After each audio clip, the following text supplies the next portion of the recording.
Sri Lanka's most powerful news brand.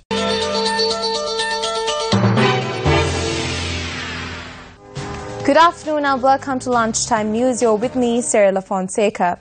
Before we head into our stories, first we'll take a look at headlines.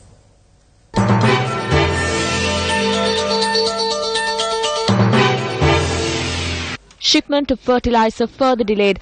Farmers continue to face hardships.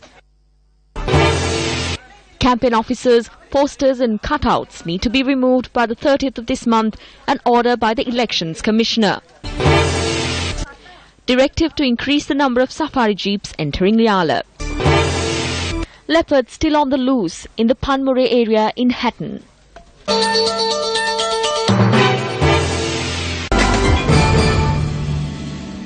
The Ministry of Agriculture notes that a shipment of fertilizer that was due to arrive in the country has been delayed by a couple of days.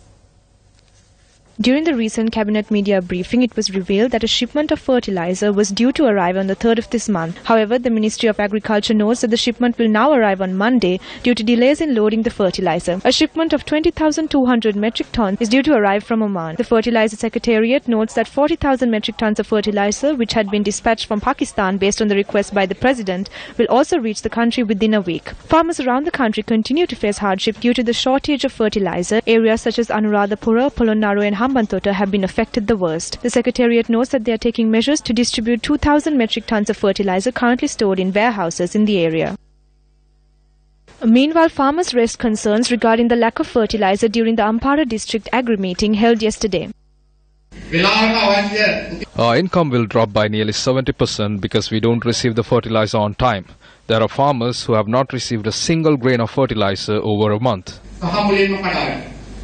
First we didn't have fertilizer, then we didn't have water on time.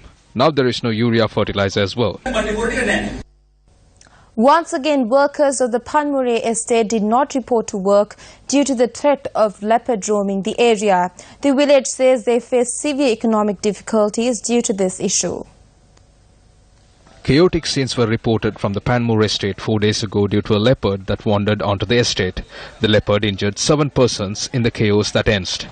The wildlife officers launched an operation to catch the leopard, and according to a correspondent in the area, the operation is still ongoing.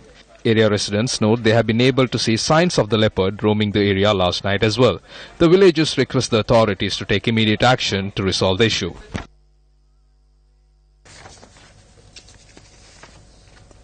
Addressing a media briefing at the Election Commission today, Commissioner Mahinda Deshapriya expressed these views on election propaganda materials.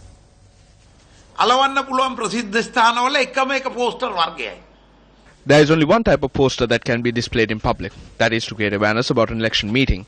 It can display the list of speakers at the event. However, if you put the image of your party leader, the party leader who is campaigning for your party, or the image of the candidate, the police has the power to take it into custody. We have informed everyone that they need to remove the election officers and cutouts by the 7th. We have already taken a decision to ensure that all officers and other propaganda will now be removed by the 31st of this month. I have already received 2 letters of notice from private citizens stating that I am allowing cutouts to be displayed in an illegal manner. On one such location, the cutout contained a 30-foot image of the party leader, a 20-foot image of him, and a 10-foot image of his predecessor. There are lights and they play songs that disturb the public. We have dispatched teams to remove these cutouts.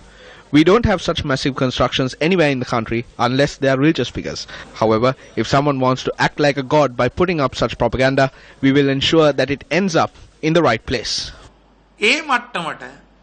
කවුරුහරි බලාපොරොත්තු වෙනවා නම් දෙවියෙක් වෙන්න රූපයක් ගහලා ඒ දෙවියන්ගේ රූපේ අපි ඒක නිසි තැනට යවනවා ඒක ඇරෙන්න අපට කරන්න දෙයක් නැහැ. The production, sale and use of polythene, which is less than 20 microns, have been banned by the government. The Central Environmental Authority has launched raids across the country to discover substandard polythene products. The raid was carried out by the Central Environmental Authority on the factory that was producing substandard polythene in Nahungala. A stock of polythene less than 20 microns in thickness was stored at the location and taken into custody. It was later revealed the polythene had been stored at the location to be recycled. Through such actions, we hope to send a message to the people regarding the law being enforced. The remains of a woman was discovered in a house in Katagahawata in Bibile area. According to the information, the Bibile Judicial Medical Officer and the police found the deceased when they visited the house yesterday afternoon. The deceased was a 52-year-old woman. She had been living in the house along with her 76-year-old mother and 44-year-old sister. The body has been taken to the Bibile Base Hospital for further investigations. The remaining residents of the house have also been admitted to hospital. Well, this is a wrap of lunchtime news for the day. Do join us again at 1:55 with more news.